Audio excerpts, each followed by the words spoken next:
ऐकायला मिळाल्या त्यामध्ये हे लक्षात आलं की माझ्या त्या बीज भाषणातलं एक वाक्य उचलून त्याच्यावरती बराच उहापोह महाराष्ट्रामध्ये चाललेला आहे.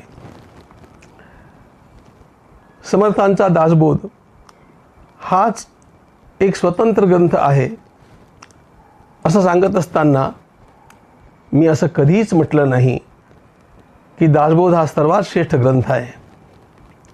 माझ्या संपूर्ण जीवनामध्ये मी ज्ञानेश्वरीपेक्षा श्रेष्ठ कशालाही मानलेलं नाही. श्री ज्ञानेश्वर महाराज आणि छत्रपती शिवाजी महाराज हे दोन महापुरुष, या दोन महान विभूती अशा जगात कुठेच झाल्या नाहीत असं मी सर्वत्र सांगत हिंडत असतो. आणि त्यामुळे ज्ञानेश्वरीपेक्षाही कुठला ग्रंथ श्रेष्ठ असेल किंवा जगद्गुरू संत तुकाराम महाराजांच्याही गाथेपेक्षा दुसरा कुठला ग्रंथ श्रेष्ठ असेल असं सांगण्याचं धाडस करण्याची तर बातच सोडा, पण असा विचारही माझ्या मनात येणार नाही. संत तुकाराम महाराज यांच्या जीवनाबद्दल आणि गाथेबद्दल मी सातत्यानं अनेक वेळेला बोलत आलो आहे, प्रस्तावनांच्यामध्ये लिहित आलो आहे की कुठल्याही प्रकारचा बाहेरचा आधार नसताना अशा प्रकारची अभंगवाणी श्रवणारा थोर महात्मा की ज्याच्या वाणीचा विचार गगनाला गवसणी घालतो, जयाची बदे पूर्ण वेदांत वाणी असं ज्याचं वर्णन केलं जातं आणि वेदांचा तो अर्थ आमासीच ठावा असं ज्यांनी आत्मविश्वासानं म्हटलं, या सर्वांचा मी अपलाप करेन अशा प्रकारची कल्पना करणं हे सुद्धा दुर्भाग्य आहे.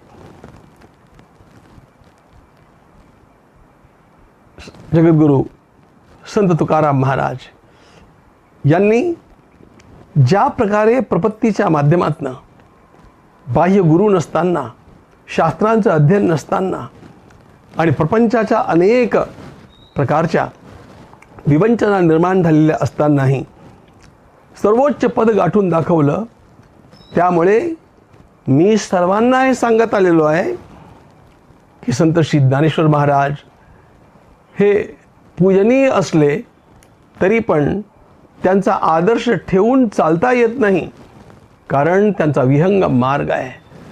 पण बोट धरून चालवणारे जर कोणी संत असतील, आपल्या प्रत्येक खास कळग्यातनं बाहेर काढणारे कोणी संत असतील तर ते संत श्री तुकाराम महाराज आहेत. अशाच प्रकारचं विधान मी माझ्या भावनेनुसार सर्वत्र करत गेलेलो आहे. आणि त्यामुळे जेव्हा मी असं म्हटलं की दासबोध हा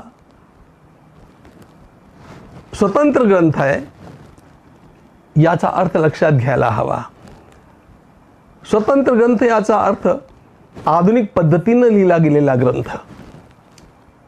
आधुनिक पद्धतीनं ग्रंथ लिहिताना त्यामध्ये उपोद्घात असतो, अनुक्रमणिका असते, प्रस्तावना असते, उपक्रम, उपसंहार आणि संदर्भ ग्रंथांची सूची, हे सगळं व्यवस्थितपणे आधुनिक पद्धतीनं आपल्याला दासबोधामध्ये दिसतं.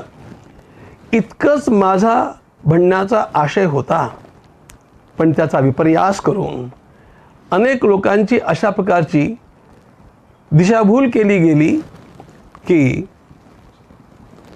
संत श्री तुकाराम महाराजांचा गाथा किंवा संत नामदेव महाराजांचा गाथा हे संकलित साहित्य आहे, याचा अर्थ इतरांचं साहित्य त्यांनी संकलन केलं असं नाही. माझ्या म्हणण्याचा नीट आशय लक्षात घेतला पाहिजे, आणि तो म्हणजे श्री महाराज वेळोवेळी उत्स्फूर्तपणे अभंग गात गेले, लोकांनी ते लिहून घेतले आणि वेळोवेळी गायल्या गेलेल्या या प्रगट झालेल्या अभंगवाणीचं नंतर जे संकलन करण्यात आलं त्यानं गाथा बनला. हेच संत नामदेवरायांच्या गाथेबद्दल पण आहे. आणि त्यामुळे यांना संकलन म्हणणं यात काय गैर आहे मला कळत नाही आहे. हे वाङ्मय त्यांचंच आहे, पण एक टाकी लिहिलेलं नाही, वेळोवेळी भगवंताच्या आविर्भावामध्ये त्यांना जी अभंगवाणी स्फुरली ती त्यांनी सांगितली आणि नंतर ती एकत्रित केली गेली. हा त्याचा सरळ सरळ अर्थ आहे. पण असं लोकांना भासवण्यात आलं की मी हे त्यांचं संकलित साहित्य आहे, म्हणजे इतरांचं साहित्य त्यांनी संकलन केलं, अशा प्रकारचा माझा आशय असावा. असा तर पोरखेळ माझ्याकडनं कधीच होणार नाही. या महाराष्ट्राच्या भूमीबद्दल आणि महाराष्ट्राच्या संत परंपरेबद्दल आणि मराठी भाषेबद्दल माझ्या अंतरंगात असलेला अत्यंत मोठा आदराचा भाव एका नव्हे सर्वच्या सर्व व्यासपीठांच्यावरनं मी बोलत असतो. या भूमीसारखी भाग्यवान भूमी नाही, या भाषेसारखी भाग्यवान भाषा नाही आणि अशा प्रकारच्या संत परंपरेसारखी संत परंपरा जगाच्या पाठीवर कुठेच नाही. हे सातत्यानं मी मांडत आलेलो आहे. आणि त्यामुळे आपल्या कुठल्याही संताचा अनादर करण्याचा जरासुद्धा भाव माझ्या अंतःकरणाला शिवला असेल तर मला पांडुरंगाची शपथ आहे. लक्षात घ्या मित्रांनो, असं कधी माझ्याकडनं घडणार नाही, घडू शकतच नाही, कारण ते मनातच नाही आहे.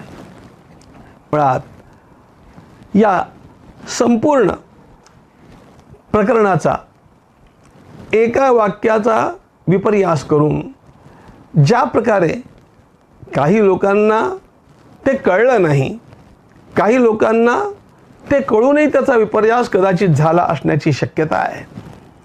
म्हणून आज माझ्या प्रवासानंतर येऊन मी या व्हिडिओ करता बसलो की एकदा लोकांना प्रांजळपणे माझी भूमिका मी सांगावी.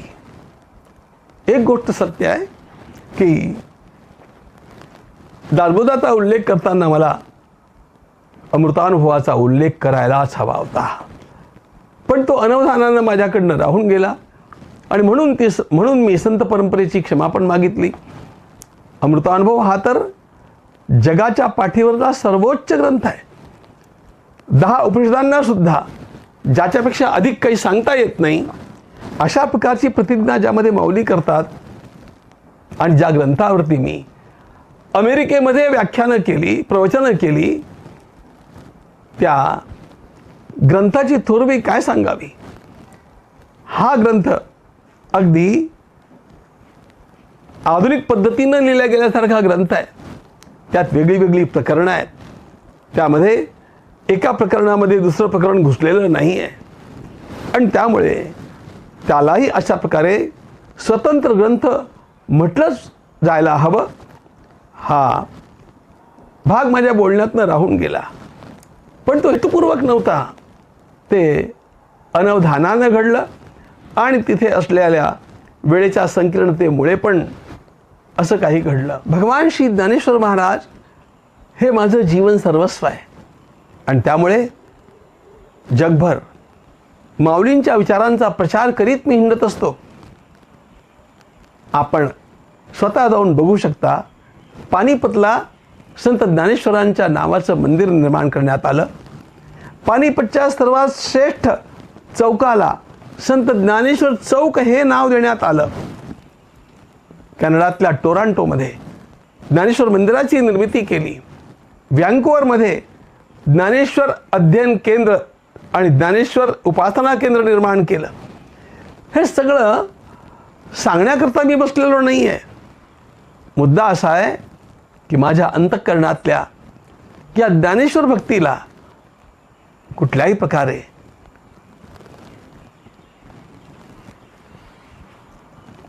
कुणाची दृष्ट लागू नये अशा प्रकारची माझी नेहमी इच्छा असते.